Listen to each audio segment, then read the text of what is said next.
విభజన హామీల అమల్లో కేంద్ర వైఖరిని ఎండగట్టేందుకు మరోసారి అసెంబ్లీని వేదికగా చేసుకోవాలని ఆంధ్రప్రదేశ్ ప్రభుత్వం భావిస్తోంది.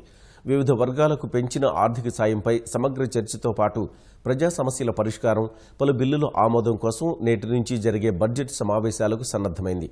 వైకాపా సభ్యుల గైర్హాజరీతో విపక్ష పాత్రను తామే పోషించేలా ప్రణాళిక సిద్ధం చేసుకుంది.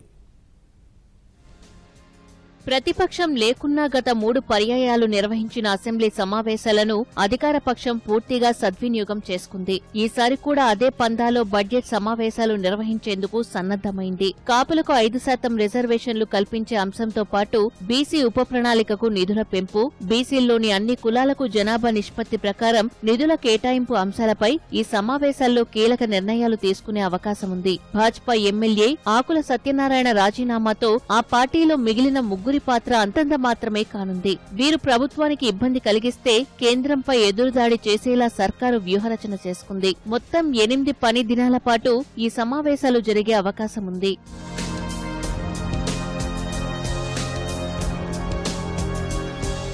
తొలి రోజు గవర్నర్ ప్రసంగం తర్వాత ఉభయ సభలు వాయిదా పడనున్నాయి. ఆ తర్వాత 11 గంటలకు శాసనసభ వ్యవహారాల కమిటీ సమావేశమై ఎన్ని రోజుల పాటు సభ నిర్వహించాలనే దానిపై చర్చించి ఖరారు చేయనుంది. గురువారం దివంగత శాసనసభ్యులకు సంతాప తీర్మానం పెట్టి సభను వాయిదా వేయనున్నారు. కిడారి సర్వేశ్వరరావు, ఎంవీఎస్ మూర్తి మరణం పట్ల ఉభయ సభలు సంతాపం తెలపనున్నాయి. తర్వాత సభకు సెలవు ప్రకటిస్తారు. ఫిబ్రవరి 5న ఓట్ ఆన్ అకౌంట్ బడ్జెట్ ను ప్రభుత్వం సభలో ప్రవేశపెట్టనుంది. దీన్ని ఎంతకాలానికి పెట్టాలనే దానిపై కసరత్తు చేస్తోన్న సర్కారు దీనిపై తుది నిర్ణయం తీసుకోవాల్సి ఉంది. 6వ తేదీ నుంచి గవర్నర్ ప్రసంగంపై చర్చ ఉంటుంది. ఫిబ్రవరి 8 లేదా 9 వరకు అసెంబ్లీ సమావేశాలు జరిగే అవకాశం ఉంది.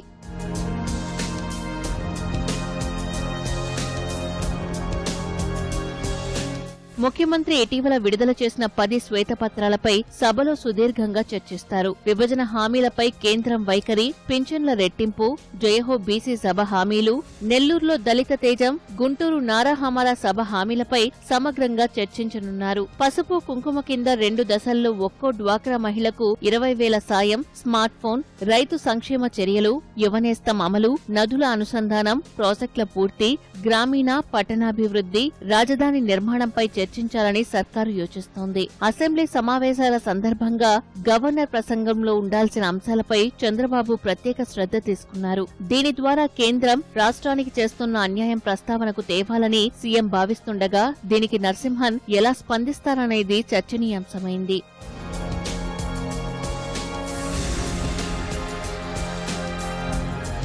ప్రజా సమస్యలపై అధికార పార్టీ నేతలే మంత్రులను ప్రశ్నించిన సందర్భాలు గత సమావేశాల్లో జరిగాయి. భాజపా నేతలు ప్రతిపక్ష పాత్ర పోషించే ప్రయత్నం చేశారు. ఈసారి కూడా వాడివేడిగానే సభ జరుగుతోందని అంచనా వేస్తున్నారు. సభ సజావుగా సాగేందుకు పరిసరాల్లో కట్టుదిట్టమైన భద్రతా ఏర్పాట్లు చేశారు.